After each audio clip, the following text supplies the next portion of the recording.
बाक्सा जिल्ला रुपहि राजाबिल गामियाव UPPL राजखान्थि हानजानि दैदेनगिरिफोरा फैगौ 2020 मायथाइनि BTC बिसायख'थिखौ नोजोर होनानै बुथ कमिटि दाफुंदों। अदालगुरिनि सिङाव थानाय लुइसगाव केथलिक हलि फेमिलि गिर्जा बर'दिनजों लोगोसे गिर्जा न'खौ बेखेवनाय जाबाय। क'क्राझाराव हादरारि आखाइ इसान दिन्थिफुंनाय 2019-2020। खुलुमबाय बड'लेण्ड खौरांनि गासै नायगिरि नोंथांमोनखौ अननाय मोजां मोननाय आरो सिबिनायखौ बावहरग्रोनानै बड'लेण्ड खौरांनि दिनैनि रादाबाव बरायबाय। दिनैनि रादाबखौ फरायदों आं रुवामेन बर'।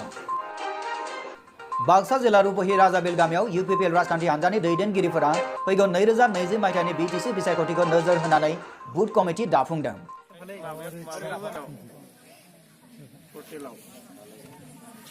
गाहाय आलासि महरै कक्लाबारि समष्टिनि MCLA अनिप बसुमतारी बिथाङा बाहागो लायो। बाहागो लानानै जोंनि खौरांगिरिफोरनि सिगाङाव फोरमायथियो दि बुथ कमिटि दाफुंनायाव माइनरिटि सेलफोरनिफ्रायबो हेफाजाब मोनदों होननानै बिथाङा फोरमायथिदों।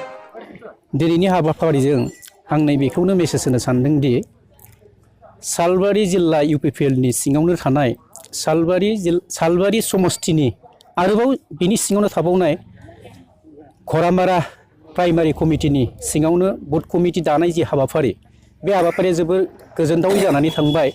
अदेबानि बे कमिटि दानायजों लोगोसेनो बेवहाय आरोबाव माइनरिटि सेलफोरनिफ्राय गोबां हेफाजाबजों बेवहाय नुजाथिफैनायखौ नुदों आरो बेजोंनो लोगोसे मुस्लिम भाइफोराबो बेवहाय जइन जाफैबावदों। बिथाङा रोखा बुंथिनानै होयो दि फैगौ 2020नि BTC बिसायख'थियाव UPPLआ सोरखार दागोन। गुबुन राजखान्थियारि हानजानि गोरोब जथाय एबा एलायन्स जानायनि थि सोरखार दानायखौ आसा थिदों। आरो बे साबसिन गोजोनथाव जादों आरो बेनिखायनो जों नैबेखौ साबसिन होननानै बुंदों।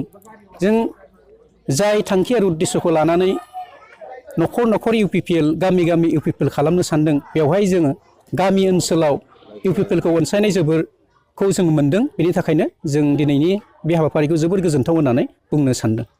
बाबेनलांनाय 15 बोसोराव हाग्रामा सोरखारनि खामानि मावनायनि सायाव नायबिजिरनायनि उनाव राजाबिल ओनसोलनि रायजो राजाफोरा हाग्रामाखौ नागारनानै UPPL मदद होफैदों होननानैबो बिथाङा बुंथियो। फैबाय थानाय बिसायख'थियाव UPPL हिसाबै माबायदि गोहोम खोख्लैनो हागोन? फैगौ बिसायख'थियाव UPPL हिसाबै जोङो सरकार दानायखौ आवगायनिफ्रायनो जों फोसावबाय थाखादों आरो UPPLनो सरकार जागोन। बेवहाय सरकार जागोनब्लाबो जोङो गुबुनफोरखौबो जों लाफानानै सरकारखौ दानो नागिरदों। नाथाय जोंहा फोथायनाय दं जे जों जे UPPL हिसाबैनो संख्या गरिष्ठता लानानै एকক संख्या गरिष्ठताखौ मोनोब्लाबो अब्लाबो जों गुबुनफोरखौबो लोगोआव लाफानानै सरकार दानायखौ जोङो थि सानथ'नानै लानाय जादों। रुपहिनिफ्राय खौरांगिरि मनेल दैमारिनि रिपर्ट बड'लेण्ड खौरां। अदालगुरिनि सिङाव थानाय लुइसगाव केथलिक हलि फेमिलि गिर्जा बर'दिनजों लोगोसे गिर्जा न'खौ बेखेवनाय जाबाय।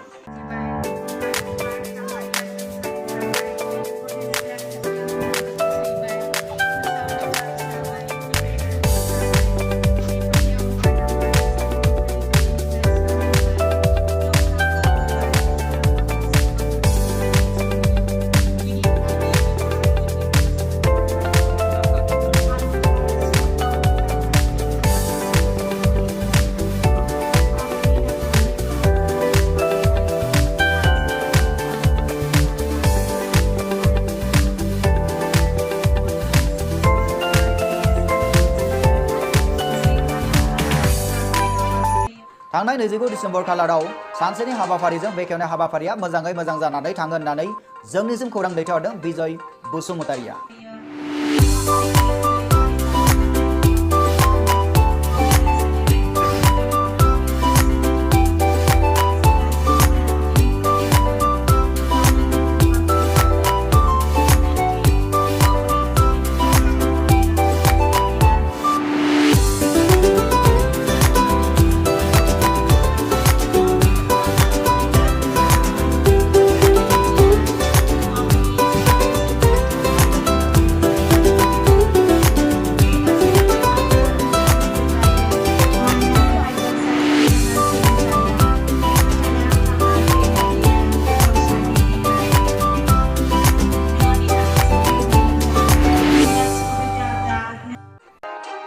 क'क्राझाराव हादोरारि आखाइ इसान दिन्थिफुंनाय 2019-2020।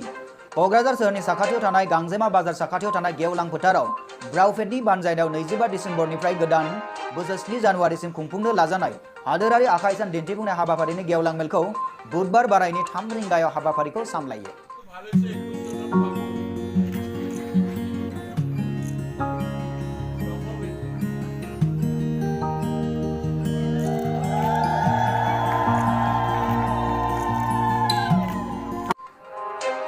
बे मेलाव गाहाय आलासि महरै नुजाथिनो फैदोंमोन आसामनि हा संरैखाथि आरो सुबुं अनसाय बिफाननि मन्त्रि मानगोनां श्रीमती प्रमिला रानी ब्रह्म बिथां आरो बेजों लोगोसेनो क'क्राझार जिल्लानि जिल्ला बेंगिरि पार्थ प्रीतम मजुमदार बिथांमोना बे मेलनि गेवलां मेलखौ मानगोनां प्रमिला रानी ब्रह्म बिथांनि आलारि बाथि सावजेननायजों हाबाफारिखौ बेखेवनानै होयो।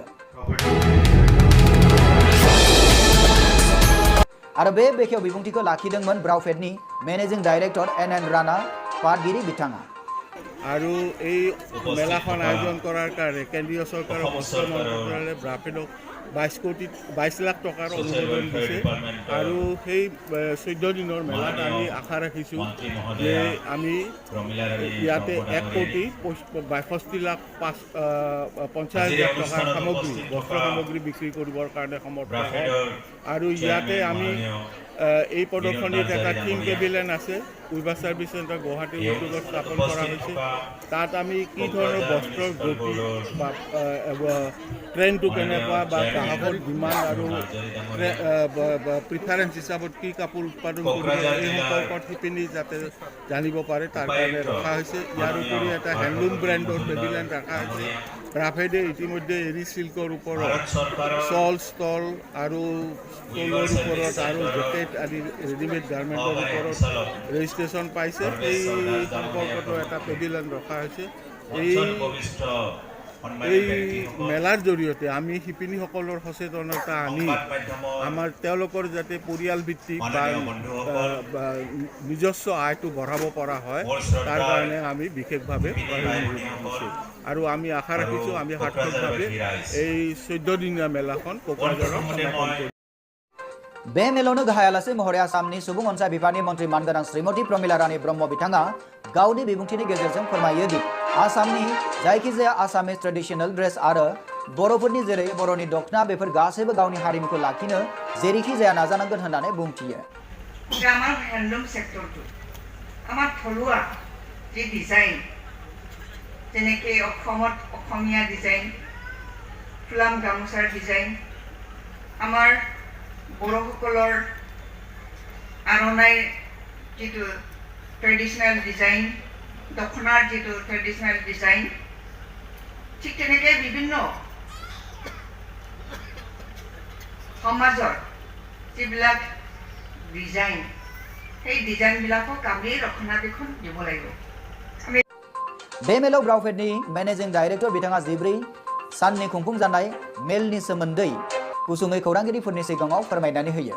তাত বস্ত্ৰৰ প্ৰদৰ্শনী আয়োজন কৰিছে। এই প্ৰদৰ্শনীখনৰ মূল উদ্দেশ্য ইয়াতে যাতে আমাৰ শিপিনীসকলৰ উৎপাদিত সামগ্ৰীসমূহ মানে উচিত আৰু ৰেহাই মূল্যত বিক্ৰী কৰিব পাৰে আৰু গ্ৰাহকসকলে যিসকলে হেণ্ডলুম কাপোৰক শ্ৰদ্ধা কৰে ভাল পায় তেওঁলোকে ব্যৱহাৰ কৰিবৰ কাৰণে বিচাৰে তেওঁলোকক যাতে এই মেলাৰ পৰা কিনিব পাৰে তাৰ কাৰণে সুযোগ সৃষ্টি কৰি দিয়াৰ কাৰণে এই মেলা আয়োজন কৰা হৈছে। ইয়াত ভাৰতবৰ্ষৰ বিভিন্ন ৰাজ্যত অসম, বড়োলেণ্ড টেৰিটৰিয়েল কাউন্সিল আৰু অন্যান্য ৰাজ্য যেনে পানীপত, হাৰিয়ানা, পাঞ্জাৱ, জম্মু কাশ্মীৰ, উত্তৰ প্ৰদেশ, পশ্চিমবংগ, বিহাৰ আদি বিভিন্ন ৰাজ্যৰ পৰা 63টা অংশগ্ৰহণকাৰী ইয়াতে অংশগ্ৰহণ কৰিছে।